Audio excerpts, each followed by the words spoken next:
Nessa manhã tão bela que Deus nos concede, que privilégio é podermos estudar a palavra santa dele, depois de louvarmos ao nome do Senhor, como já fizemos aqui.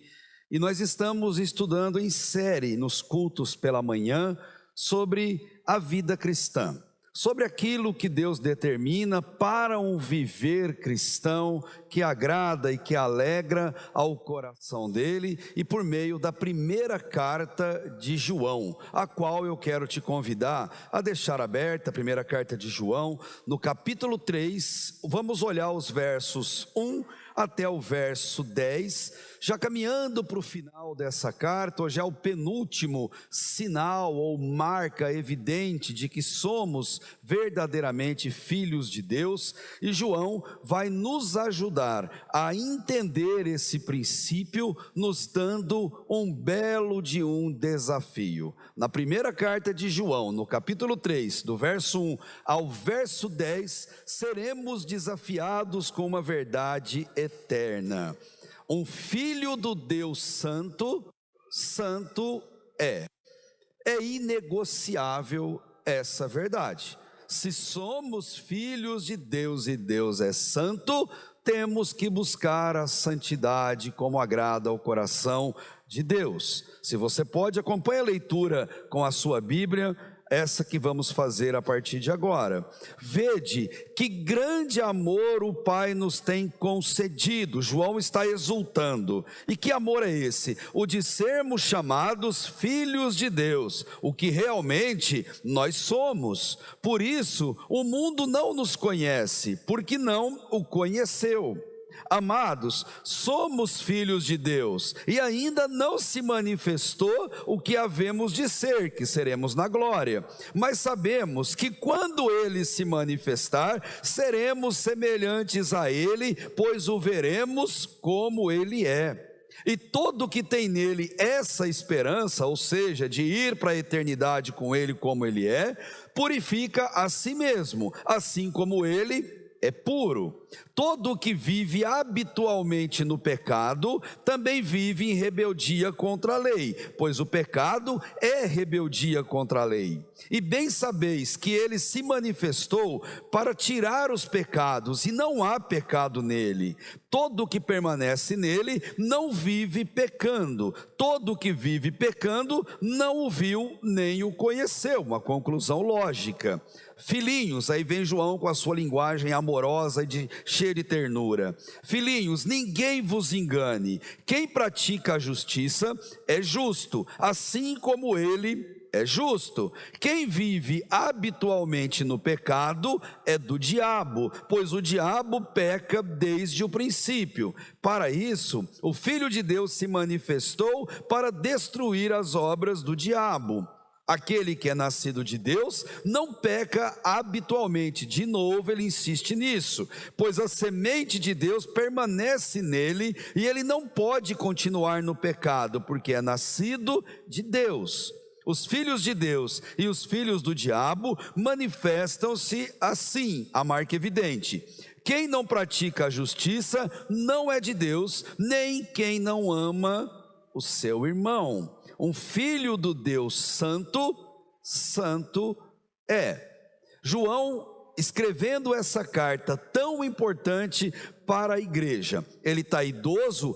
Historiadores dizem que ele estava aí por volta de 95 anos quando produziu esse texto. Há quem diga até de 100 anos de idade para ele. E ele se preocupou com um aspecto muito interessante que havia entrado na igreja, logo no começo da igreja como instituição, e estava destruindo o povo de Deus. Um ensino que era trazido ali para a igreja por pessoas que eram de lá, mas que nunca pertenceram ao reino de Deus, no que ele chama de anticristos. E que ensino era esse? Na verdade, eram dois. Os anticristos estavam ensinando que para ser um cristão verdadeiro, você tem que ser legalista.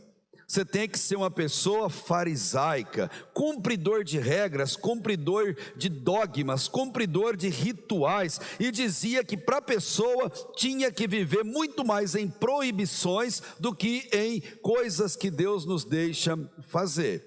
Essa era uma vertente, mas a segunda é o que João dá peso aqui nesse texto. Eles viviam um liberalismo, pregando que na verdade nada era proibido, nós somos corpo e alma, consequentemente a alma é pura, a alma está com Deus, ela se liga a Deus, mas o corpo é provisório, dura pouco, o corpo é imundo e consequentemente ele é feito para você ter prazer, para você usufruir, para você curtir a vida adoidado. E Deus releva isso, fique tranquilo, porque o que Deus se importa é com o seu coração, é com o seu espírito. Essa mensagem caiu feito bomba na igreja, era tudo que eles queriam ouvir. Aliás, é tudo que a nossa geração atual também quer ouvir. É impossível algo santo e nobre viver em um corpo imundo, um corpo impuro. E aí eles vinham com a seguinte conclusão: Jesus não pode ser Deus, porque se ele é Deus, ele não habitaria em um corpo humano, e um corpo humano é um corpo limitado, pecador e que vive para o prazer. Então eles negam que Jesus é Deus, ou que Jesus tivesse encarnado na humanidade. E aqui vem o ponto interessante. Para negar que Jesus era Deus, eles fundamentavam com outra coisa que o povo ama de paixão: misticismo, práticas ocultistas, práticas satânicas, que fazem as pessoas delirarem a respeito daquilo.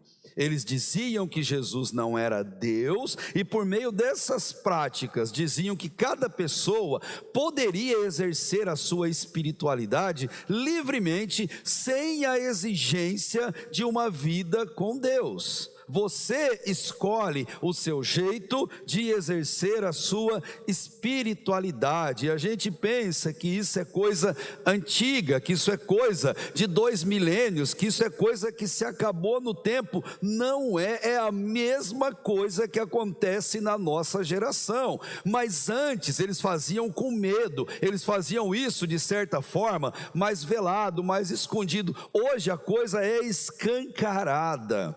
Eu, você, nossos filhos, somos bombardeados com bruxaria, com feitiçaria, com magos que invocam demônios, que fazem conjurações a livros satânicos, mostrado como heróis, ideologia de gênero, mostrando como a salvação da humanidade, tudo divulgado pela sétima arte, pelo cinema, em que bilhões de pessoas ao redor do mundo assistem extasiados com os efeitos gráficos, e no final do filme dizem: uau, que coisa linda, maravilhosa, tem que bater todos os recordes que tem.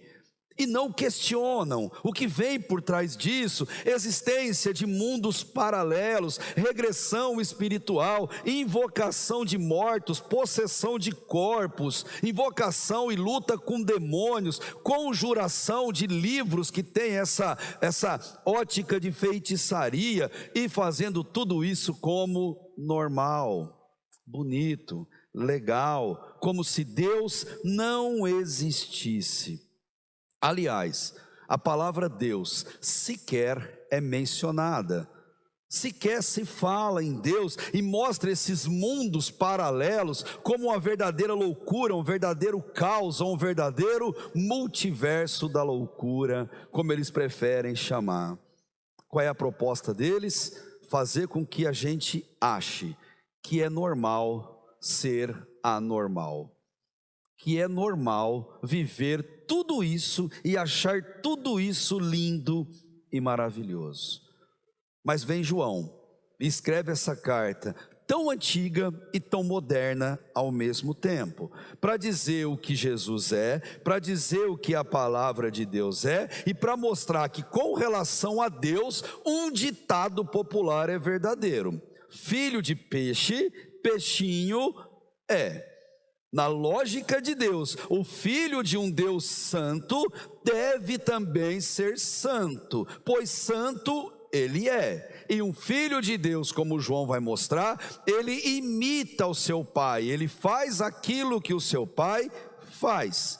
Usa-se a palavra grega ligada à mímica. Ele imita exatamente o que o seu pai está fazendo. Ou seja, o que Deus é, um filho de Deus procura naturalmente ser. Essa é a nossa missão. E João explica isso nas versões mais antigas da Bíblia. É um pouco duro o entendimento do texto, nas mais modernas, traz com um pouquinho mais de clareza. O mundo lá fora, ele vê Jesus quando ele olha para nós, ou deveria ver. Assim sendo, a pergunta que deve ser feita: qual é a imagem que nós estamos passando para o mundo lá fora? Qual a imagem que nós, como filhos de Deus, estamos transmitindo? Será que estamos dizendo para o mundo que Deus, ele releva o pecado porque ele ama o pecador? Será que estamos dizendo, olha, não existe inferno, podemos fazer o que nós quisermos fazer, desde que o nosso coração seja bom, desde que a gente faça boas obras, a gente olhe pelo pobre, o necessitado, e se a gente tiver esse coração, a gente pode fazer o que quiser. Será que estamos dizendo para as pessoas que eles não precisam de igreja, ou aqueles que ainda têm uma crença em Deus, que todos os caminhos levam ao Pai? Qual é a imagem que nós estamos passando? João e a Bíblia, e a palavra de Deus, ele vai mostrar algo muito, muito claro. Quando Deus nos salva, Deus nos transforma em seus filhos, filhos por adoção, como se fosse assim: vivemos nas trevas, longe e diferente de Deus, mas quando Deus nos salva, Ele nos traz para perto, Ele nos adota e nos transforma em cópias fiéis suas, para o representarmos na humanidade e trazermos outros filhos para Ele por adoção. É isso que o mundo precisa ver em cada um de nós. Quando Paulo escrevia aos Romanos, ele disse algo bem interessante: todos os que são guiados pelo Espírito Santo de Deus são filhos de Deus, pois vocês não receberam o Espírito que escravize, mas receberam o Espírito que os adota como filhos, pelo qual clamamos, Abba, Pai. Nós somos feitos filhos de Deus, chamados para servir ao Senhor, e João queria que isso ficasse muito claro. Então ele apresentou vários confrontos da vida cristã, já vimos alguns aqui, e hoje ele quer mostrar um teste fantástico para diagnosticar a nossa fé, para mostrar se nós somos ou não filhos de Deus. E que teste é esse? O teste da paternidade. O Filho de Deus tem o DNA de Deus, e o DNA de Deus tem nome, se chama santidade, de maneira que é possível olhar para uma pessoa e perceber se ela é filha de Deus. Como? Pelas suas atitudes de filho de Deus. Todo filho de Deus vive em santidade, busca a santidade, porque fora da santidade, ou ele não é filho de Deus, ou ele não é salvo, que no fundo dá na mesma, porque ele não vive de acordo com o seu pai. E Hebreus 12:14 já mostra para a gente: busque a paz com todos e a santidade, a santificação, sem a qual ninguém verá o Senhor.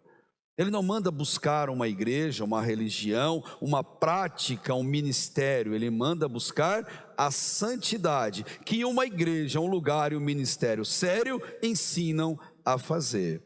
Para comprovar que nós somos filhos de Deus, que a paternidade de Deus está em nós e que nós temos o DNA divino, vamos olhar para esse texto em 3 pontos principais. Primeiro, eu e você, eu preciso ser reconhecido por Deus. Deus olhar para mim e me reconhecer como filho.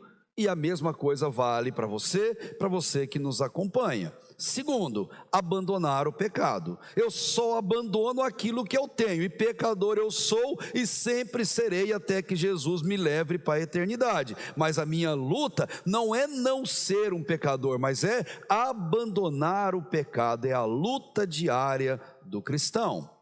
E terceiro, precisamos praticar a justiça, precisamos viver essa justiça. Para João, um filho de Deus tem marcas, evidentes, aparentes. Você olha e você sabe que ele verdadeiramente é um filho de Deus. Vamos pensar do versículo 1 ao versículo 3. Para sermos comprovadamente filhos de Deus, nós precisamos ser reconhecidos por Deus. Por isso que o versículo 1 ao versículo 3 dessa carta vai dizer: vede que grande amor o Pai nos tem concedido, o de sermos chamados filhos de Deus. Ou seja, Deus nos reconhece, o que realmente nós somos, nós reconhecemos isso também. Por isso o mundo não nos conhece, porque não o conheceu. Amados, somos filhos de Deus, não tenha dúvida disso. João está dizendo: se você passou pela confissão dos pecados, pelo perdão dos pecados, você foi aceito como um filho de Deus, e fique em paz, você é filho dele. Se esse é o teu caso, conhecer a Deus é necessariamente ser reconhecido por Ele, para que não haja o perigo de na eternidade olharmos para Jesus e Ele disser nos nossos olhos: afasta-te de mim, porque eu nunca te conheci. Mas Senhor, como o Senhor não me conhece? Eu estava lá por anos na igreja, fui batizado lá, preguei lá, evangelizei lá, dei meu dízimo lá e dei fielmente. Como que o Senhor não me conhece? Cristo vai só virar as costas e dizer: afasta-te de mim. Você foi um maravilhoso religioso, mas você nunca foi salvo verdadeiramente. Em Nárnia, nos momentos finais daquela trilogia, que eu sou apaixonado por essa obra de C.S. Lewis, ela retrata o finalzinho em que Aslan, o leão que representa Jesus naquela paráfrase da vida cristã, ele está indo em direção por uma praia ao país de Aslan, o céu. E ao chegar ali na beira da onda, a onda de águas límpidas, cristalinas, maravilhosas, é uma onda que não vem para a areia, ela volta como se entrando para o céu, como se a água cristalina se voltasse para o trono do Deus maravilhoso de Jesus que ali está. E ali ele está com os personagens principais, um momento de despedida, em que o ratinho, o Hip-Chip vai embora ali para o céu, os demais estão ali naquela questão conversando com ele, e é muito interessante que em meio às emoções da despedida, Edmundo e Lúcia, dois irmãos, olham para Aslan e perguntam para ele: Aslan, nós vamos voltar a te ver outra vez? E Aslan responde: aqui em Nárnia, não. Mas eu vou continuar vigiando vocês no seu mundo. Só que lá no seu mundo eu tenho outro nome, e vocês precisam aprender a me reconhecer lá. No nosso mundo, o nome dele é Jesus Cristo de Nazaré, Salvador, aquele que nos ama. A nossa missão é reconhecê-lo aqui, para naquele dia ele nos levar para esse lugar tão lindo, maravilhoso, onde reina a eternidade. E eu acho tão lindo a cena, enquanto o ratinho Hip-Chip ele está indo, ele pega a espadinha dele, finca na areia e fala: eu não preciso mais de você, porque para onde eu estou indo não tem mais luta para lutar, não tem mais guerra para guerrear. É lindo demais. Ser reconhecido é também reconhecê-lo como se fosse no espelho, você olhar no espelho e você reconhecer que Deus está ali. Você e Deus, eu e Deus, temos que ser tão parecidos ao ponto de nos misturarmos, a sermos uma coisa única. Ser filho de Deus é algo que deve nos apaixonar, é algo que deve nos alegrar. Por isso que João, quando ele fala aqui no versículo 1, ele fala: vede que grande amor. Não dá para expressar a emoção que ele quer passar, no grego fica mais fácil você entender. João está extasiado quando ele está falando isso. Gente, já parou para pensar o tamanho do privilégio que é você ser filho de Deus? Você já se olhou no espelho?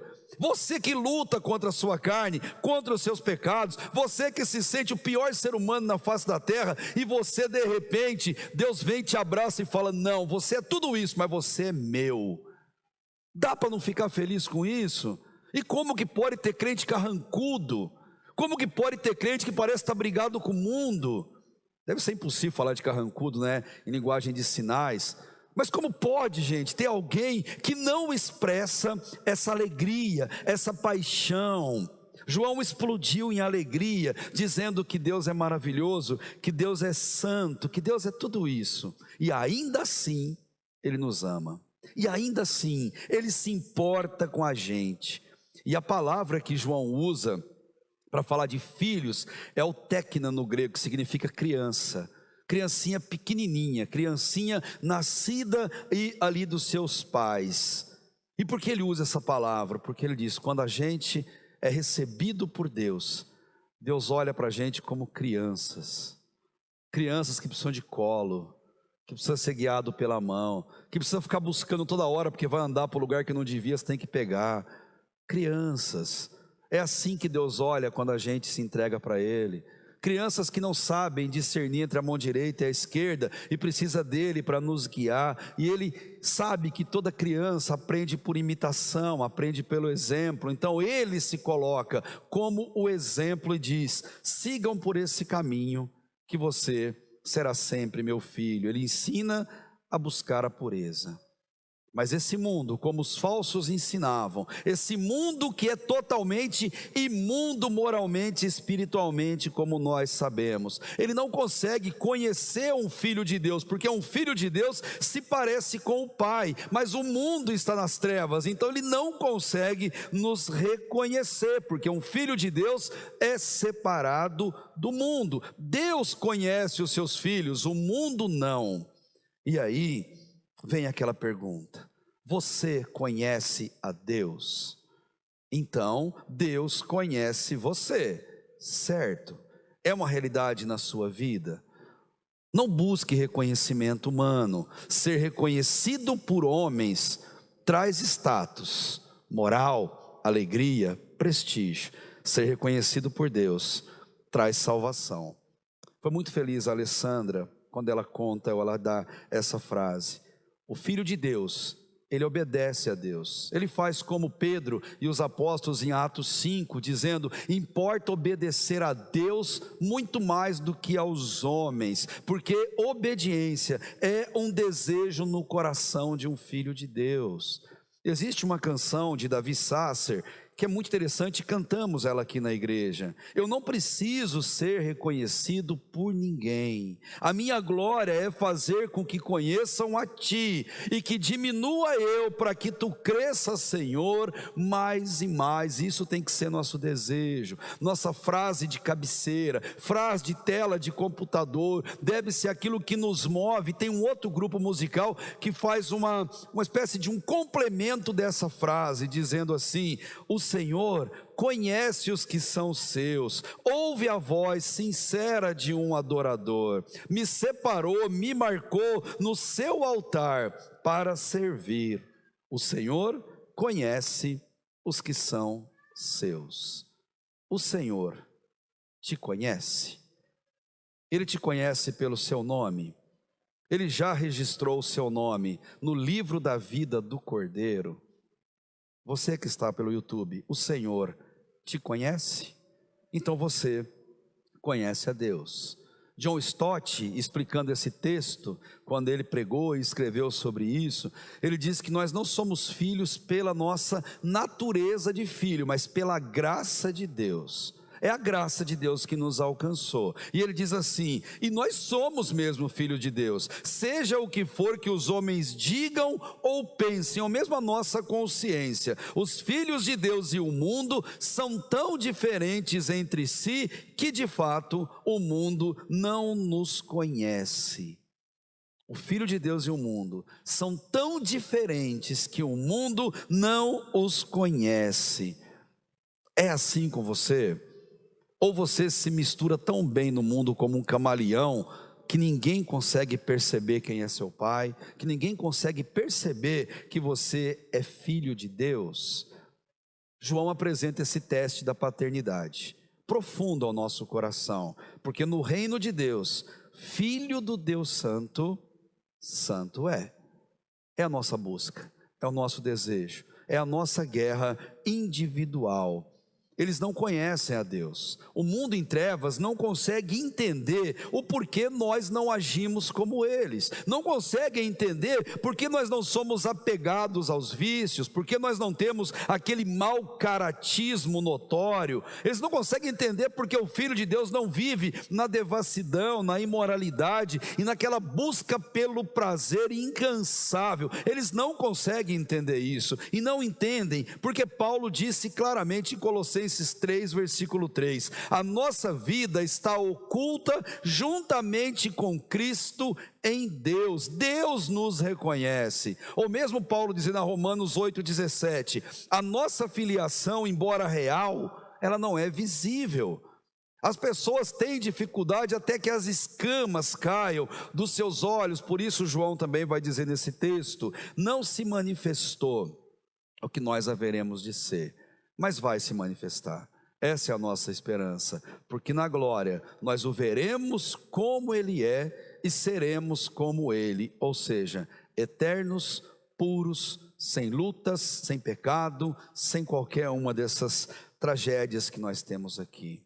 A palavra de Deus nos diz que de um jeito ou de outro, nós veremos Jesus face a face como Ele é, seja voltando nas nuvens com os anjos do céu, quando nos levará para a glória, seja antes, se Ele nos chamar, quando cessar a nossa vida aqui. Um dia nós veremos Jesus com os nossos próprios olhos. Essa é a palavra que Deus coloca ao nosso coração. Ele vai nos receber pessoalmente, com os braços abertos, e ali no céu nós seremos como Ele é, eternos, puros e principalmente ali nós estaremos em casa. Enfim, nós estaremos no lar. Tia Fanny, como era conhecida a Fanny Jane Crosby, autora da grande maioria dos hinos aí do nosso cantor cristão, como ela ficou cega desde bebezinha por um erro médico, todo mundo perguntava para ela como que ela era tão abençoada sendo cega. Ela se casou e o bebezinho dela faleceu, e como que ela podia ser feliz sendo uma pessoa enlutada pela perda do filho? As pessoas sempre perguntavam para ela e falavam: como você pode ser feliz sendo cega e por um erro médico? E a Fanny, ela sempre dizia uma frase. Ela dizia: a perda da visão não foi perda nenhuma para mim, nenhuma, pois o primeiro rosto que eu verei na vida será o de Jesus na glória.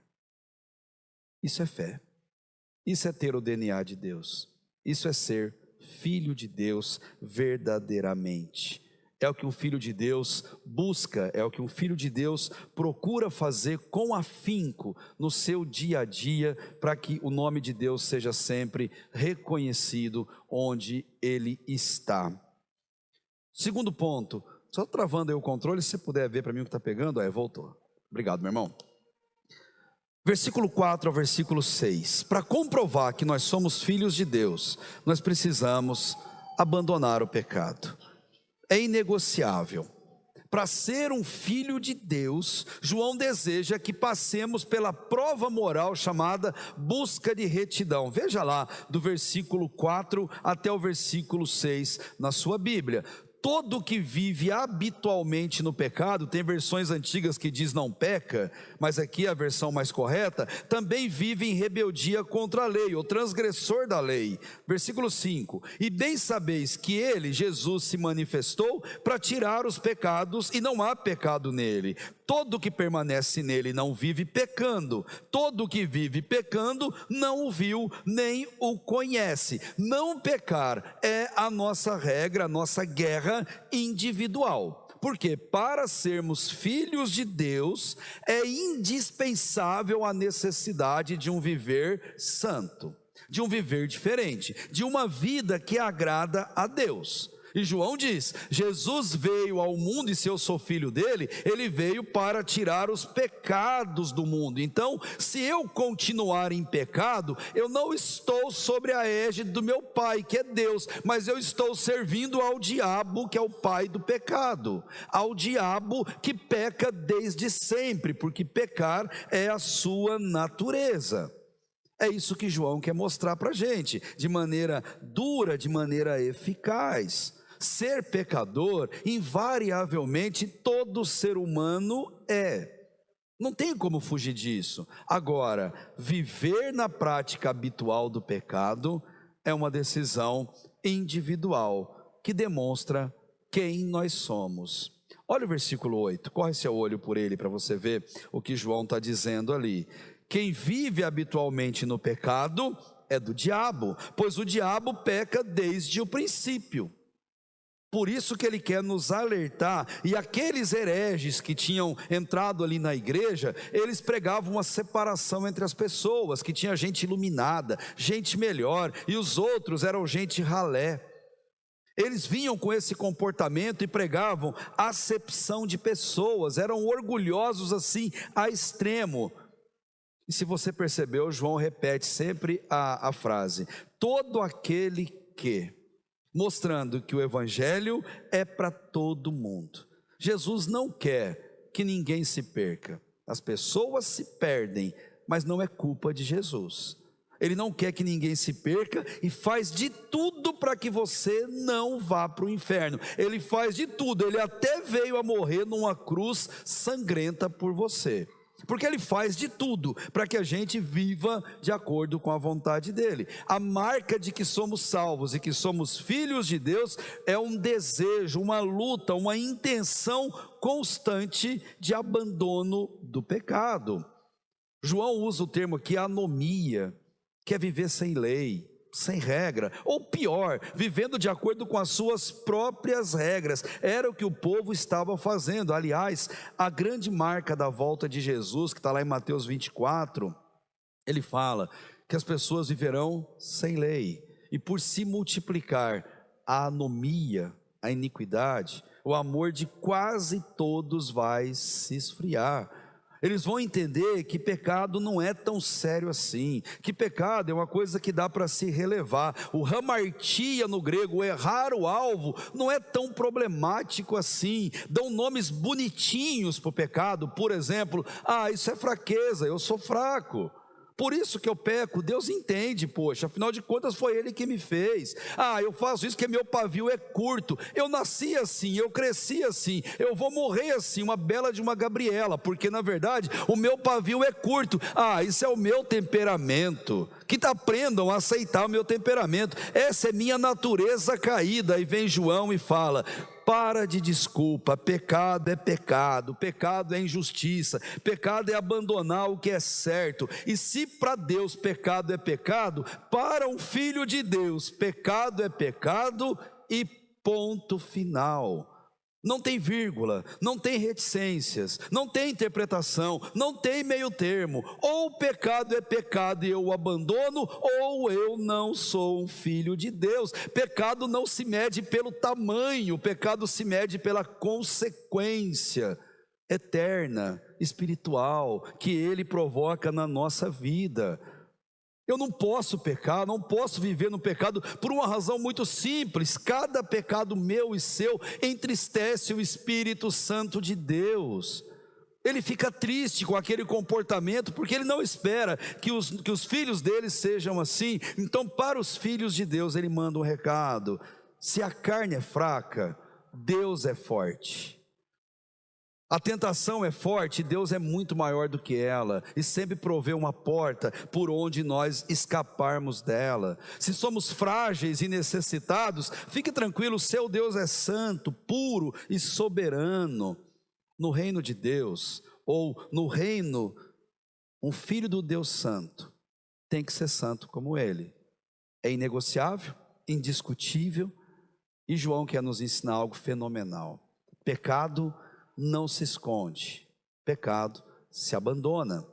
É interessante que as pessoas preferem varrer coisas para debaixo do tapete, quando Deus fala: pecado se varre para os pés da cruz. Pecado não se esconde embaixo de tapete, se põe debaixo da cruz, porque o sangue de Jesus os lava definitivamente na nossa vida. Pecado não se cativa como pecado de estimação, e não se guarda para depois usar, reativar, que pode ser útil no futuro. Pecado não se guarda, se abandona definitivamente. Já percebeu o quanto o ser humano tem facilidade por abandonar coisas inservíveis, especialmente no quintal dos outros ou na rua, em via pública. Como temos facilidade em abandonar igreja quando não gostamos disso ou daquilo.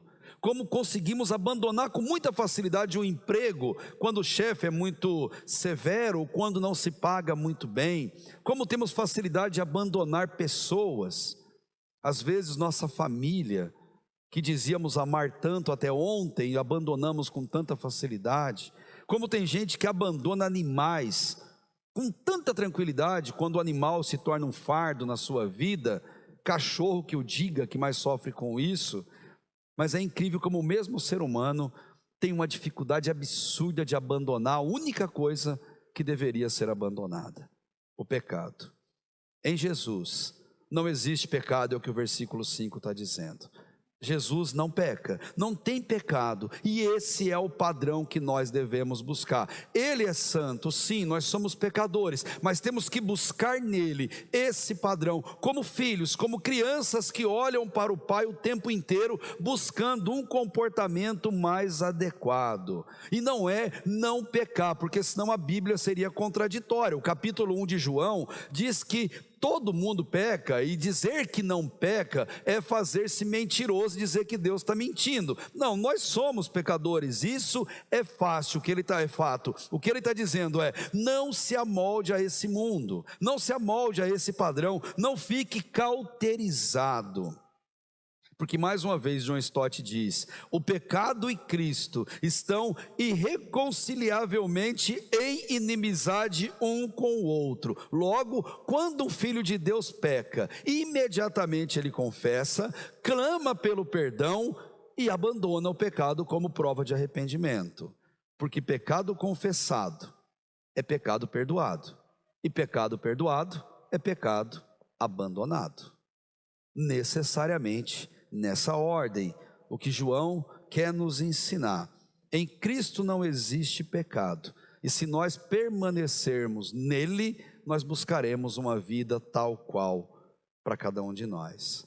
No reino, filho do Deus Santo, santo é, e ele luta para abandonar o pecado.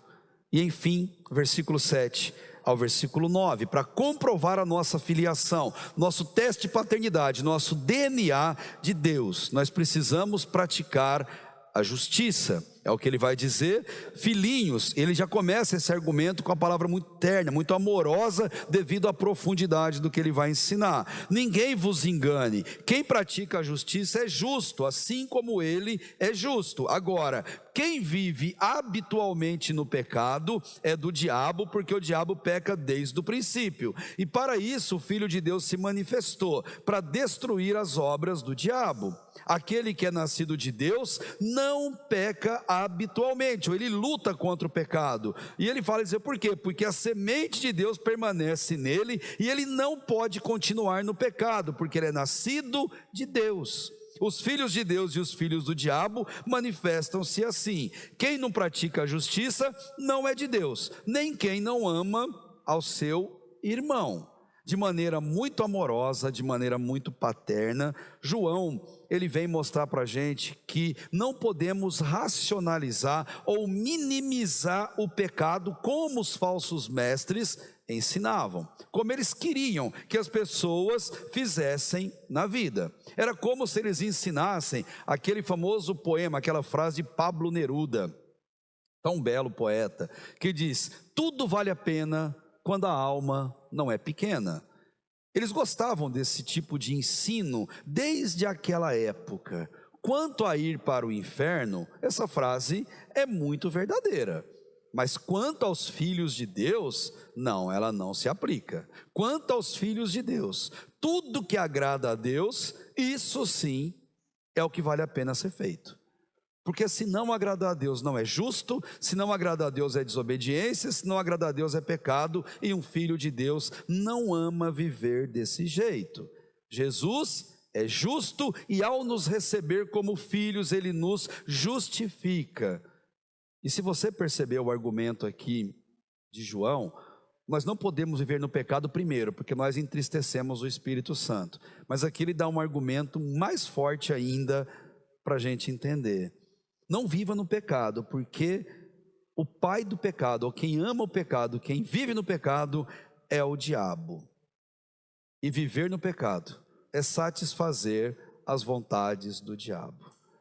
Enquanto o Espírito Santo de Deus, que nos remiu, que nos salvou, está triste e chorando pelos nossos atos, o diabo está aplaudindo e fazendo um carnaval quando nós pecamos. Eis uma forte razão para a gente evitar o pecado, abandonar, fugir e viver uma vida de justiça. Enquanto o diabo peca, Jesus salva. Enquanto ele destrói, Jesus constrói. Enquanto ele mata, Jesus ressuscita, revivifica. Enquanto ele está fazendo as suas obras do mal, Jesus está lutando por cada um de nós. Versículo 9 diz que um filho de Deus não vive na prática do pecado. Ele insiste nisso o tempo todo nesse texto aqui que nós fizemos a leitura. E diz o porquê: porque temos a semente divina em nós, o que não quer dizer que um filho de Deus não é um pecador, não seja um pecador. Sim, nós somos, mas o que ele está dizendo é que dentro do filho de Deus tem uma semente divina que o impede de pecar, que o impele à justiça, à santidade. Tem dentro dele uma semente que fica buzinando na orelha dele para ele não pecar, dizendo coisas do tipo assim: ó, filho, não faça isso, não, meu filhinho, você não. Filho, pare agora mesmo, não dê o próximo passo. Filho, se arrependa, larga a mão disso, isso não é para você. Ou melhor, filho, nem comece isso que está pensando, nem comece isso que você está pondo a mão. Ou, filho, por aí não. Não vai por esse caminho não. Filho, fecha essa porta, mas fecha logo, isso vai te destruir. É como se o Espírito Santo, a semente divina, ficasse falando aos nossos ouvidos, por meio de um versículo que a gente lembra na hora do pecado, por meio de uma música, por meio de um hino, de uma mensagem, de uma frase. É o Espírito Santo falando conosco, é a semente divina dentro de nós, nos impelindo a não pecar. E a pergunta é: isso acontece com você? Você ouve essas vozes na sua alma quando você está no momento de maior tentação, dificuldade ou prestes a cair no pecado? Você ouve? Se sim, diga internamente: glória a Deus, eu sou filho de Deus.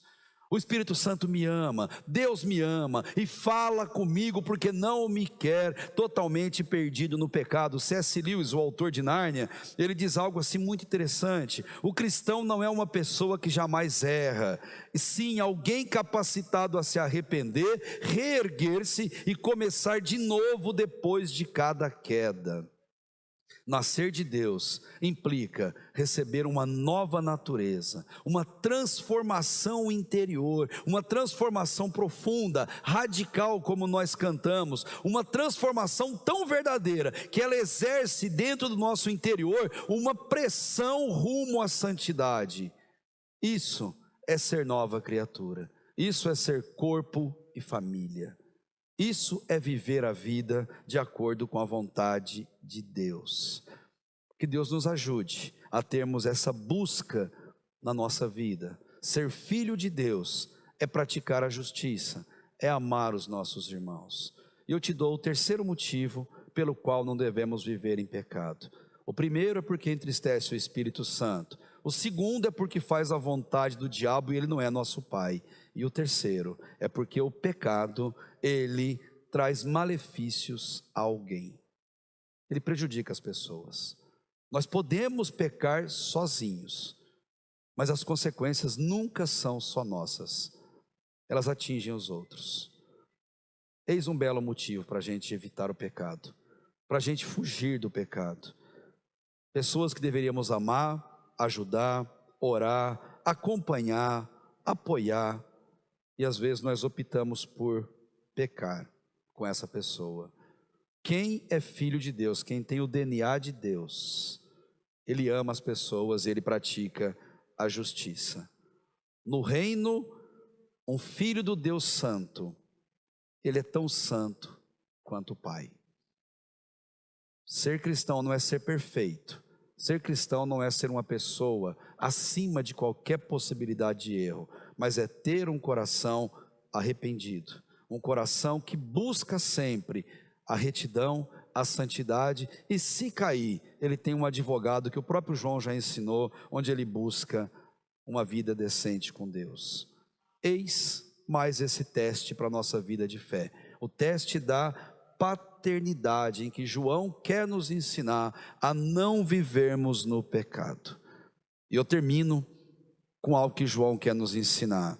Existe uma incompatibilidade entre o cristão e o pecado, e nós devemos reconhecer isso e lutar cada dia da nossa vida para que isso seja uma realidade. No reino de Deus, o Filho do Deus Santo, santo é. Amém, gente querida? Feche teus olhos, nós vamos orar, encerrando esse momento tão precioso. Pai, muito obrigado, Deus, por nos receber em teu reino, do jeito que nós somos, ó Pai. Somos falhos, somos pecadores, e sabemos muito bem, Deus, individualmente, as lutas diárias que nós enfrentamos contra a nossa natureza caída, contra as tentações, Deus, contra o pecado que habita em nós.